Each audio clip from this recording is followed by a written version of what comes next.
So good afternoon, and thank you for coming here today. I wish everyone a safe and happy New Year, New Year's Eve. I'm confident that those who choose to celebrate in the district this evening will do so in a safe and respectful manner, as they usually do. We do not have any credible threats right now for any incidents here in Washington, D.C., but the entire police department will be working to ensure that we have a safe New Year's Eve. I'm Pete Newsham. I'm the Chief of Police of the Metropolitan Police Department. As 2019 comes to an end, it's a time to reflect on the past year, but also serves as an opportunity to outline our collective goals for the new year. And while we have made great strides in many areas this past year, we recognize that we still have work to do, and we are committed to making 2020 even greater than prior years. Like a number of other big cities, including New York City, Baltimore, Atlanta, Detroit, Dallas, and as close as PG County, D.C. saw a slight increase in homicides this year, 4%. As of right now, we have had 166 homicides in 2019. In 2018, at this time, we had 160. And although we have had an overall increase of 1% in violent crime in 2019, crime has continued to drop in our city over the last 10 years. Even with our population increasing pretty significantly, this year we have seen around 3,000 fewer violent crimes compared to 10 years ago. That's with an additional 100,000 residents living here in the District of Columbia. But as you have heard me say in the past, one homicide in our city is one too many, and ideally our homicide rate should be at 0. I want you to know that the vast majority of our homicides are between people who know or are acquainted with one another, meaning that they are not random. Many of our homicide victims and suspects have lived high-risk lifestyles, such as engaging in multiple prior violent offenses or choosing to carry an illegal firearm. One of the things that gives us great confidence and optimism going into 2020 is that the city is working to address those root causes by engaging individuals who have fallen into the high-risk group through interventions such as the Pathways program out of our ONES office. The mayor has also committed significant resources to expand our closed-circuit TV cameras around the city. Last month, we announced that we will be expanding the number of cameras by 75% across the city. That's from 205 to 360 cameras. Installations are underway. Since the announcement, 15 cameras have been installed in the district. As you know, the use of camera technology plays a vital role in combating and solving crimes, including some of our most violent offenses. They hold critical pieces of information when we are investigating crimes and holding offenders accountable for their behaviors. In fact, MPD detectives obtained video footage in 83% of our 2018 homicide investigations. When video footage is available, it has contributed to advancing the investigation in 71% of our cases, and has contributed to closing the investigation in almost 40% of the cases. This year, our homicide unit has again achieved a Ucr closure rate well above the national average for cities our size, and will continue to work tirelessly through the end of the year and into 20 to close each and every homicide that has occurred in our city. In just a moment, I will outline several closures detectives have made in the past 24 hours, but I'd first like to highlight some of our efforts this past year. Far too often, we have seen the irreversible damage that illegal guns in the hands of violent offenders does to the lives and fabric of our community. So our primary focus on combating crime has always been and will continue to be removing illegal firearms from our neighborhoods. In 2019, we've recovered over 2,050 illegal firearms. Compared to last year, we recovered 1,722 at this point. Including in the recoveries this year is 113 ghost guns. Ghost guns have become more prevalent today as the gun parts can be bought legally online and assembled in a person's home, garage, or basement. These ghost guns pose a very serious threat to the community, as these guns cannot be registered or traced and are illegal in the District of Columbia. We will continue to work with our federal partners to identify people in the community that attempt to purchase or assemble ghost guns or illegally possess one. Some notable 2019 crime trends that you should all be aware of is that serious assaults or assaults with a dangerous weapon were down 6%, burglaries were down 10%, theft from auto and auto thefts are both down 8% compared to last year. In 2019, we continued to work tirelessly to address robberies. Our robbery arrests increased by 6% compared to 2018. MPD's 3rd district, which encompasses U Street, Shaw, and Columbia Heights, experienced nearly a quarter of the city's robberies in 2019. However, the 3rd district also had the highest number of robbery arrests, and 60% of those arrests in 3D were of juveniles. MPD, incidentally, made 417 arrests of juveniles for robbery this past year. That was 52% of our overall robbery arrests. I would say if we are going to reduce robberies moving into 2020, we need to take a careful look at how those arrests are being handled by our criminal justice system. My hope is that with the presence of more cameras and those utilizing the mayor's private security camera incentive program, we'll continue to see reductions in crime and more offenders being held accountable for crimes. Our summer crime initiative, which runs from May through August, has been the longest standing and consistently effective anti-gun violence and crime prevention program that MPD and the city have run for the past 10 years. This year, in 6 SCI targeted areas, homicides decreased by 44%, assaults with a dangerous weapon decreased by 21%, robberies decreased by 5%, burglaries decreased by 46%, overall violent crime decreased by 22%, and overall crime decreased by 26%. We also recovered 115 illegal firearms in our summer crime initiative areas. Based on the success of our summer crime initiative, we announced the first fall crime initiative to help reduce violent crime through strategic prevention and focused enforcement. The goal of the fall crime initiative areas was very simple: reduce violent crime in areas of the city that have historically been plagued and hit the hardest by violent crime. To determine the fall crime initiative targeted areas, we analyzed overall violent crime locations and boundaries and firearm-related activities, including the sounds of gunshots, shot spotter alerts, and gunshot wound victims across the city to identify those areas experiencing persistent or a recent uptick in gun violence. We also considered recent disputes among certain neighborhoods because we know that in the past, many of the shootings began as petty arguments and have escalated.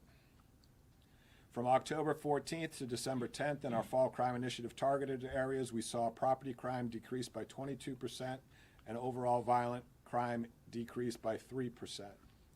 Overall crime in those areas decreased by 20%, and we recovered 48 illegal firearms. Due to the success of this initiative, we extended it through January 1st into our new year, and we're on track to continue to reduce violent crime in these areas. It's also important to note that our community outreach programs are a critical part of our crime prevention and community building efforts. Through numerous programs and events, and with the help and support of countless community leaders and community-based organizations, we're able to reach thousands of families and young children throughout the city.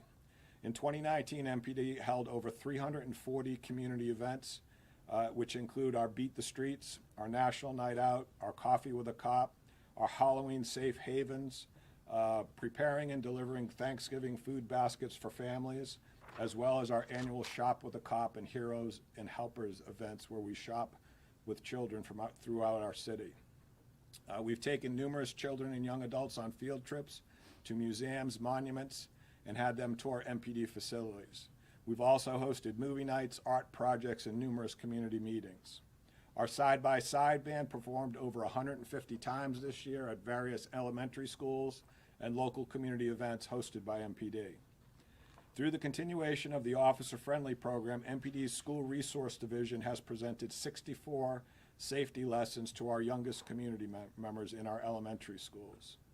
MPD, in collaboration with DDOT and Metro Transit Police, also work together to improve safety measures for students as they travel to and from school through the Safe Passage program. As part of our overall crime prevention and community outreach efforts, we also partner with other law enforcement agencies as well as our city agency partners including DCPS, DPR, DYRS, CFSA, and OAG. I want to thank each of those agencies for their continued support. The engagement and outreach efforts by our dedicated civilian and sworn members on a daily basis are a critical part of our daily work. It's at the heart of our strong and trusting relationship with our community. We are committed to building an even stronger relationship this coming year. 2019 was also a year of some impressive city events that MPD played a major role in. This was the year that DC became the District of Champions. The Mystics brought home our first WNBA championship, and then the Washington Nationals were crowned the 2019 World Series champions. Our city hosted thousands of residents and spectators through home games, viewing parties, and the eventual championship parade. Our members were there the entire way, providing protection and safety for all those who celebrated alongside our Washington Nationals. Our department provided safety and security for other important events, such as our 4th of July yearly event, climate change demonstrations, foreign dignitary visits, and we, as you know, have begun planning for the next presidential inauguration. We have a lot to be proud of this year, and I know that we will only continue to safeguard the city going into 2020. Looking forward, we have realigned our community outreach division to ensure our officers and leadership are continuously engaged with the communities they serve, from attending events to foot patrols in neighborhoods to further community connections to responding to each critical incident that we have in our city.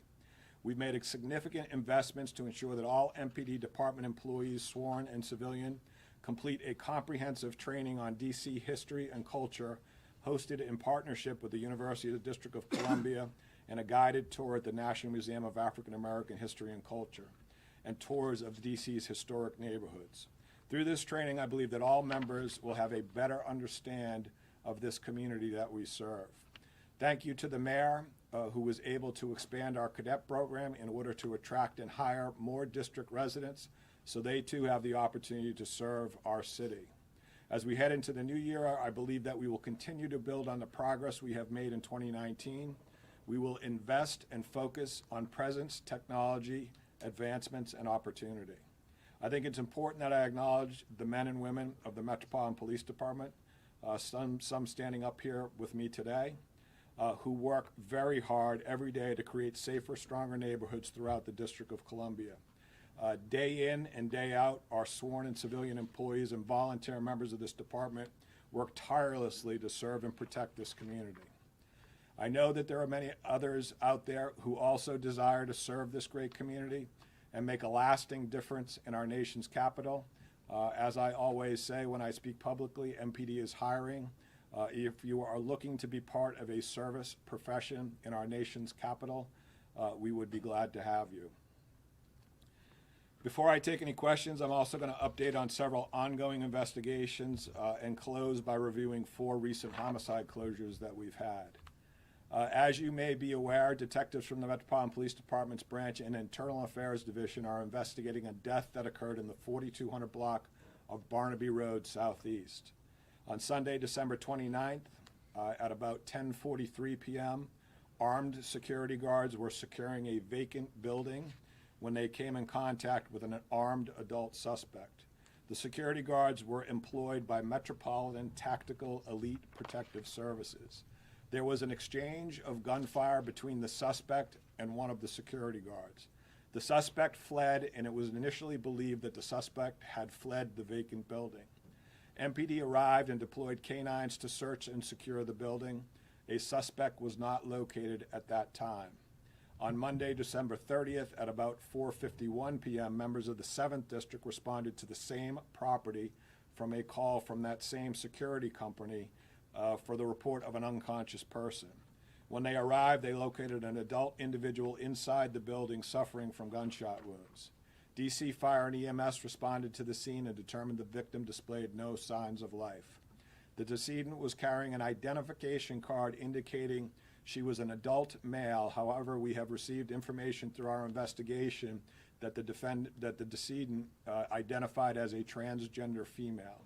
The decedent's identity is being withheld at this time, pending next of kin notification. As soon as we make a notification to next of kin, we will release her name. A handgun was recovered from the scene.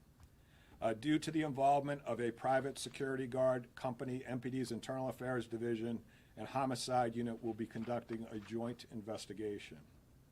I'd also like to bring to your attention 2 juvenile homicide cases because we need the public's assistance in locating the persons that are responsible. On Friday, August 30th at approximately 8:34 a.m., members of the 1st District responded to the 200 block of M Street Southwest for the report of an unconscious person. When they arrived, officers and members of the DC Fire and EMS located 16-year-old Dominique Franklin inside of a vacant residence. He was deceased from multiple gunshot wounds. During the course of the investigation, detectives identified the suspect responsible for his death.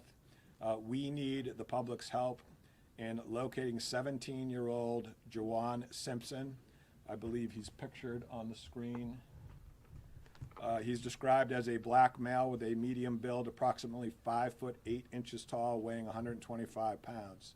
Simpson is currently wanted on a DC Superior Court arrest warrant, charging him as an adult with first-degree murder while armed. In a separate case involving a shooting of another one of our juveniles on Wednesday, October 9th, 2019, officers from the 1st District responded to the 1300 block of Half Street Southwest at approximately 1:15 p.m. for the sounds of gunshots. When they arrived, they located a juvenile male suffering from multiple gunshot wounds. DC Fire and EMS arrived on the scene and determined that the victim displayed no signs of life, and he was transported to the office of the Chief Medical Examiner. The decedent was identified as 15-year-old Thomas Johnson of Southeast DC. Detectives identified a suspect during their investigation, and he remains wanted on a DC Superior Court arrest warrant for first-degree murder while armed. We are asking the public to help us locate 18-year-old Javon Gunter of Southwest DC. His photo should be displayed, and he should be considered armed and dangerous. As a reminder, MPD offers a reward of up to $25,000 to anyone that provides information which leads to the arrest and conviction of the persons responsible for any homicide that's committed in the District of Columbia. Anyone with information should give us a call on 202-727-9099, or you can text us anonymously on 50411. Detectives have also been able to close 4 homicide cases in the past 24 hours. On Sunday, June 28th, 2015, at approximately 5 p.m., members of the 5th District responded to the 1600 block of E Street Northeast for the sounds of gunshots. When they arrived, they located an adult male suffering from a gunshot wound. DC Fire and EMS arrived and transported the victim to a local hospital where all life-saving efforts failed and the victim was pronounced dead. The decedent was identified as 33-year-old Darrell Grays of Northeast DC. On Tuesday, December 31st, pursuant to a DC Superior Court arrest warrant, members of the Capital Area Regional Fugitive Task Force located and arrested 27-year-old Terrell Brent of Oxon Hill, Maryland. Terrell Brent was transported to the homicide branch where he was charged with first-degree murder while armed for his role in the shooting death of Darrell Grays. In a separate case on Sunday, July 21st, 2019, at about 7:41 p.m., members of the 7th District responded to the 1300 block of Congress Street Southeast for the sound of gunshots.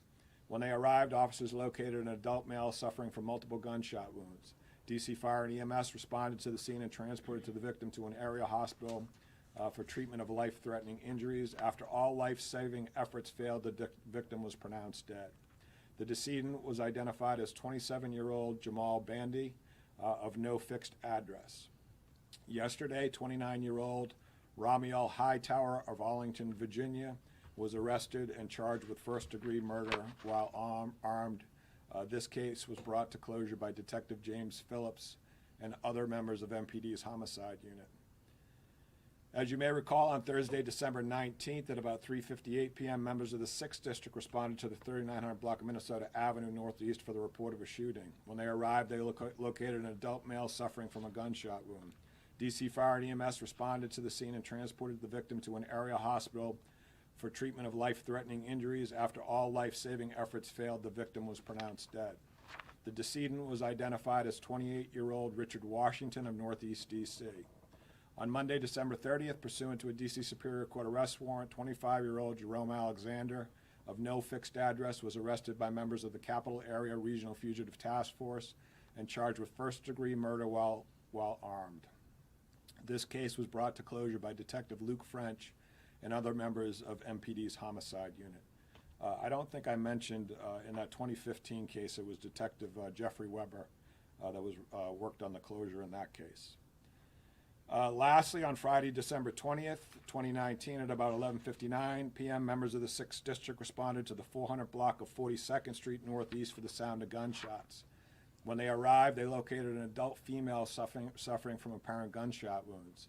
DC Fire and EMS responded to the scene and determined the victim displayed no signs consistent with life. The victim remained on the scene until she was transported to the office of the Chief Medical Examiner. The decedent was identified as 28-year-old Naisha Lenia Galloway of Hyattsville, Maryland.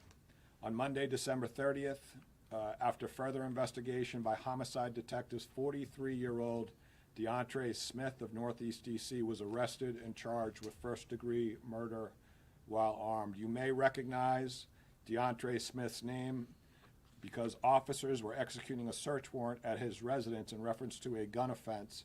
He opened fires on our officers and barricaded himself inside of the home. During that shooting, one of our officers was struck in the vest with a bullet. This case was brought to closure by Detective Seamus Brackett and other members of MPD's Homicide Unit. In closing, and I mean this with all sincerity, I want to extend my condolences to all the families who lost loved ones over the past year. The men and women of the MPD will continue to work extremely hard for everyone in D.C. No matter what the circumstances or challenges, we will remain here to help. Thank you, and I can take any questions that you all might have. Thank you. No questions? Chief, could I clarify on... That was very comprehensive and complete, and you don't have any questions. That's good. Very thorough. Thank you.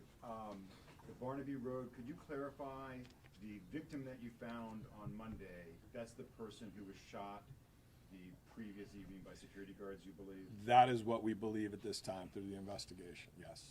We haven't been able to determine that conclusively, but the facts and circumstances and the evidence that we've recovered suggest that that's the case.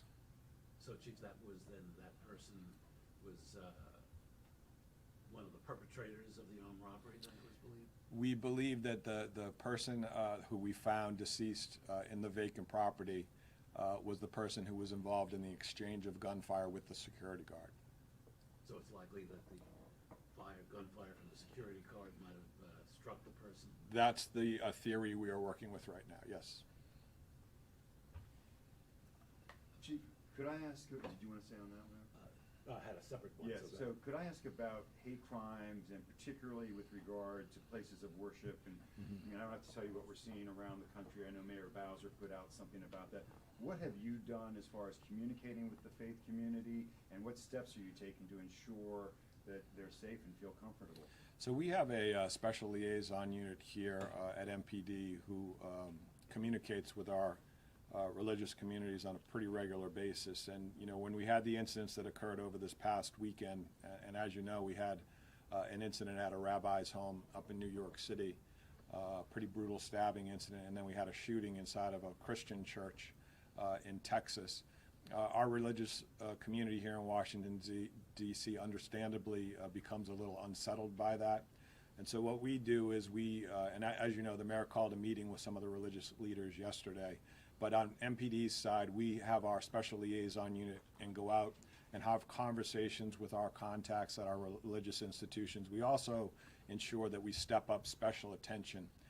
We don't have any information to suggest that we are going to have one of those incidents here in the District of Columbia, but I also understand that the incidents that we saw in Texas and in New York, there was no indicators before they occurred either. So we want to make sure that our folks, particularly when they're exercising, you know, their religious beliefs, that they can feel safe when they do so, and that's why we you know, kind of increase our visible presence at all of our religious institutions when things like this happen in other parts of our country.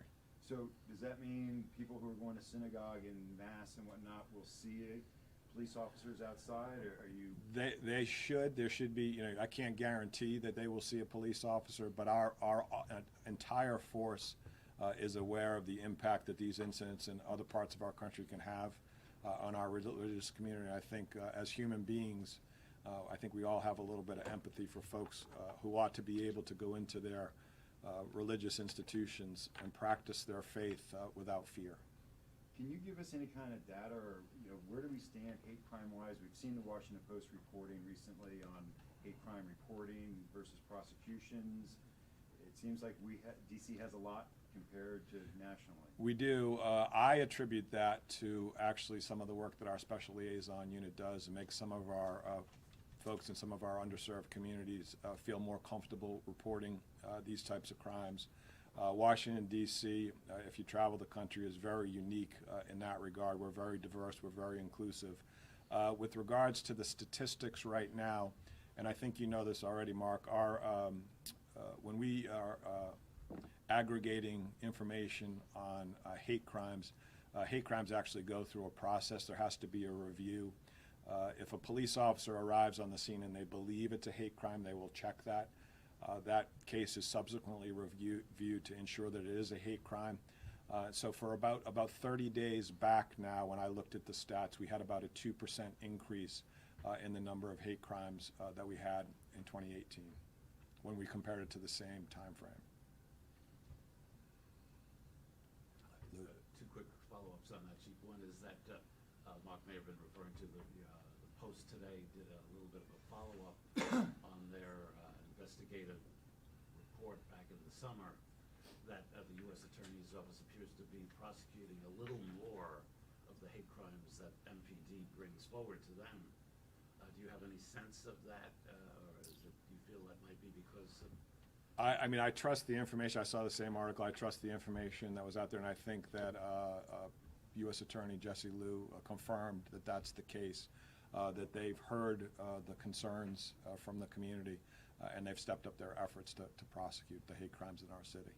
Okay, the only other thing is that what the U.S. Attorney has said, as you probably know, in response to a lot of this, is that her office can't bring certain cases that they believe might not fly with a jury, and she has been proposing that the city's hate crime statute be changed a little bit to clarify the issue of jury instructions, which she feels has been confusing. Do you have any thoughts on that? Would you recommend the council do that? I don't know the nuts and bolts and the details of what needs to be changed in the legislation, but I do think if it is an area of concern that the council and Jesse Liu, and if they need police department assistance, we'd be happy to do it. But I think they need to work cooperatively to change that if that's going to help us prosecute folks who are involved in hate crimes in our city.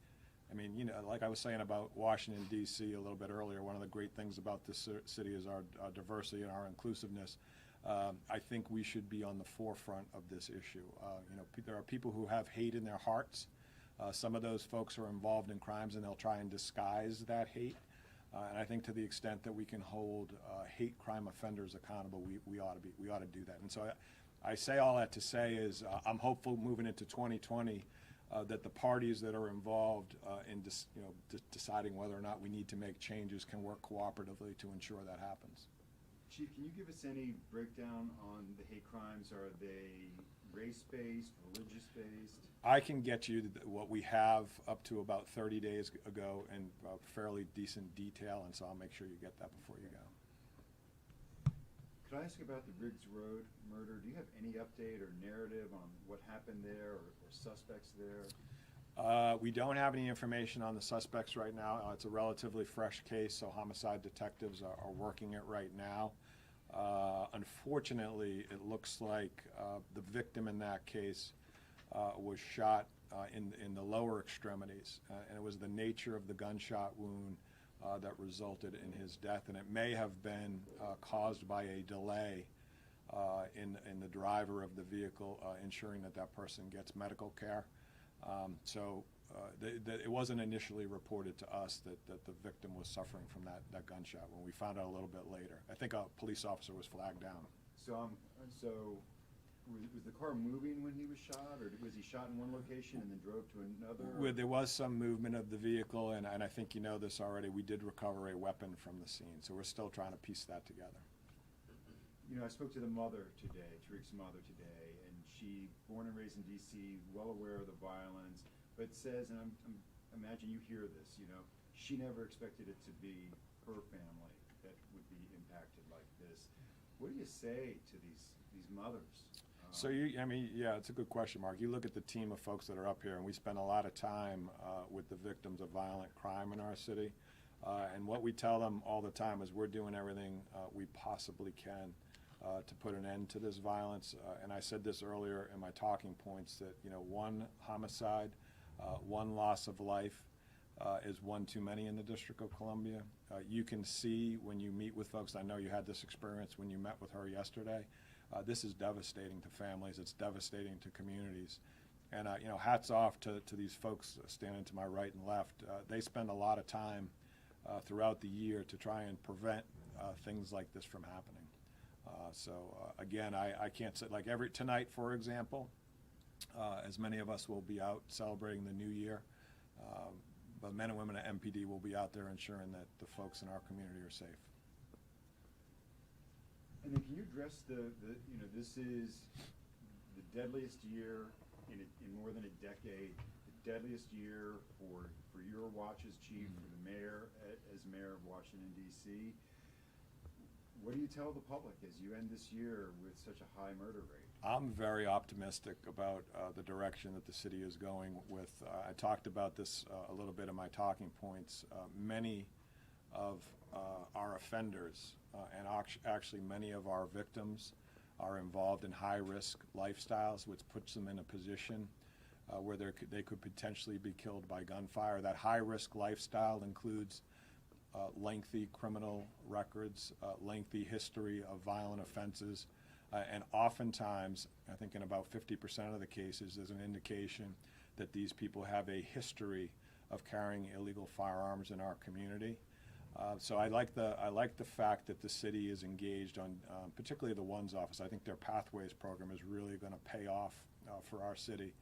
But to see them understanding that we need to have these high-risk individuals change their behavior, I think is going to really help us with violent crime. On our end, and I got to remind people of this all the time, our responsibility is to ensure that when these types of tragedies occur, that we ensure that the offender is held accountable. And to the extent that other parts of the criminal justice system can assist us with that, I am constantly lobbying them for that assistance. I mentioned it in my talking points about the robberies. We had an increase of about 10% in our robberies in the city this past year. Those robberies, I think the increase is primarily attributed to 3D, and it's primarily attributed to juvenile offenders. I think we can make some real progress in reducing robberies in the District of Columbia if we find a way to stigmatize that behavior by our young people. But also when we do, I want to say the number was somewhere around 450. When we do find the offenders, we've got to ensure that we change behavior so they don't go out there and do that again. And that, you know, I say that all the time with adult violent offenders, but I think it's equally important to young kids that are involved in robberies. So on that same thought there, Chief, as far as your end, what you're responsible for doing, what you said is holding them accountable. Your closure rate for homicides is 42% for this year. Our homicide. That's not using the UCR. But I think you understand this, Mark, because we have this conversation every year at the end of the year. The way that you can compare the success of a homicide unit is through the UCR closure rate, because the UCR includes homicide closures that occurred in homicides that occurred in previous years. One of the 4 cases that I talked about today was a 2015 homicide closure. Homicides, and I tell the families of homicide victims this all the time, they don't close in our time. It is a very comprehensive and extensive process to find enough evidence to charge somebody with homicide in the District of Columbia. It takes a lot of effort to do that, and sometimes that requires time. So not to count the homicides that were closed in prior years, I think would do a disservice. And anybody who's in law enforcement can tell you the way that you can compare the effectiveness, fairly compare the effectiveness of your homicide unit is to compare it to cities that are similarly situated in size and use the Ucr closure rate. And our Ucr closure rate, as has been the case in the past several years, will far exceed the national average for cities of our size. So you can't tell me that we don't have one of the best, if not the best, homicide units in the country. But still, Chief, it's 60-some% if you use the UCR. I mean, that's not. I mean, you say you believe you've got a lot of repeat offenders. There are a lot of people who are getting away with murder. I wouldn't say that anyone ever gets away with murder, because at the end of the day, we have to go up and meet our maker. We do everything we possibly can in cooperation with the U.S. Attorney's Office. The men and women who work in our homicide unit live and breathe these cases. I think you saw the story the other day about Jeff Owens, who closed a cold case.